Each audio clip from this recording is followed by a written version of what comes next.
Hi, Joan Hyman here.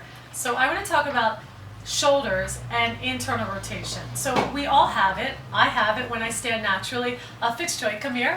Fitzjoy has it, and also Fitzjoy is quite tall. And I often find this on taller people, people that work on computers, musicians, drivers. You can see how the shoulders pull forward, and it actually pulls the head forward because a lot of the work comes from the traps. When we move, can you turn around for a moment? So when we move our arm, it's important that it connects to the scapula. So go ahead and just spread the arms. All right, so when he lifts, he's lifting his arms from up here. All right, which means that holding his arms in this position for a while might get tired. Also, when we're doing twisting poses, which has the same arm position, you end up turning from here and you're losing that connection to the upper back. Okay, so go ahead, Fitzjoy, take downward facing dog, and you can put your hands on the blocks if you like. Right? So for yoga teachers, a common place to see this is in twisting poses. All right, so step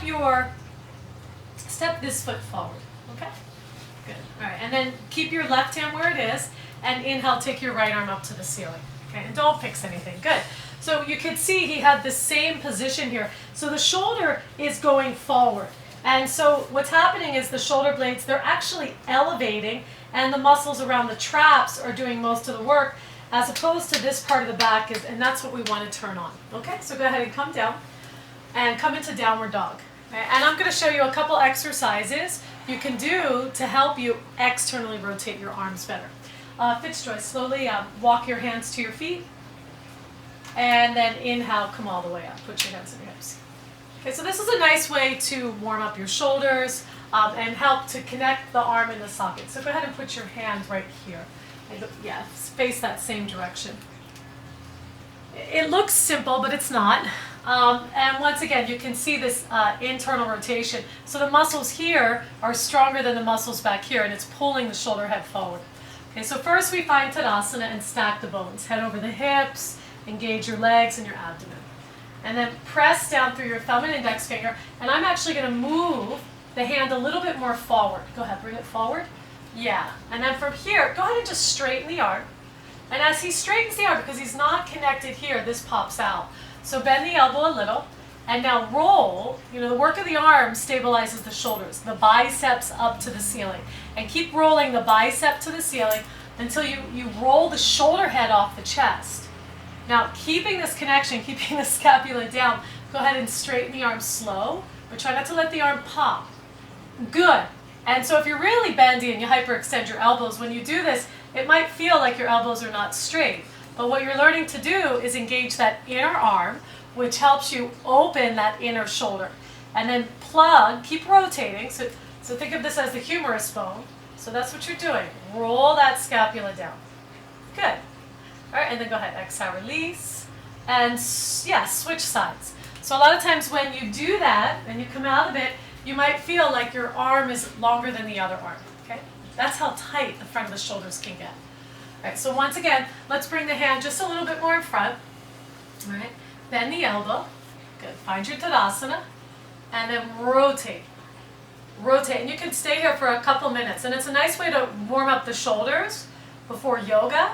And then without locking, straighten the arms, or if you've been at a desk on a computer for a while, just even doing this. And it's important that your head stays stacked over your hips. So try to keep he's used to working from his traps, so that's why the chin keeps poking up.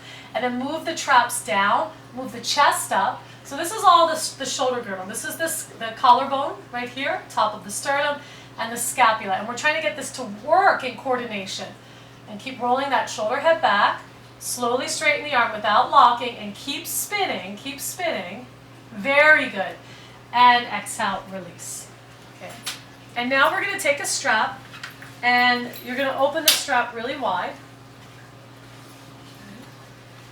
And as if you were jumping rope, inhale, take the arms back, and then pause at that tight spot and see if you can go all the way back, even if you have to, keep taking the arms all the way back. So you start to feel the shoulder blades come together. Good.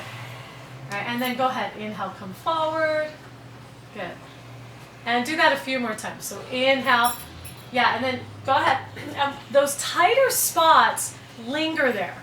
Right, so, and you can walk the hands a little closer. Now pause right about there. That's what we want. And then keeping that wide Slowly bring the strap to the back of your legs. Good. And then go ahead, slowly come forward. And exhale, release. Okay, good. So let's see if we fix this. So go ahead and come into downward facing dog. And you can put your hands on the block. So we're going to do the same pose again. Okay? All right, so. And same legs, so you guys can see. Step this leg forward. All right, now before you go into the twist, and this is a blueprint for twisting triangle for all the twists, move the shoulders out of the ears and spread the collarbones. Good. All right, now bring your right hand to your hip and open the shoulder head. Now as you do this, create traction in this bottom hand. Push the palm down and try to slide the chest forward. Now move the arm in the socket, just like you did at the wall. Rotate. Yeah! Rotate. Keep opening the shoulder head. Now move the shoulder blade into the back. Good, Fitzjoy. And then shoulder head back. Now move the middle back in. Very good. Even a little more. And lengthen the sternum. And you can see, yeah, now he's moving the trapezius away from his ears. He's getting into that middle back. And then go ahead for the last couple breaths. Take the arms up. And instead of turning from this arm, this is the arm that drives the pose. So move the shoulder blade into the back. Good. One more breath. And exhale, release. Good. That was great. And then come into downward dog. And slowly come down to your knees. Okay. All right. So thanks for watching. I wanted to keep this short and sweet. We'll do the other side without the camera. But if you have any questions, leave your comments below. Thank you. Thanks, Fitzjoy.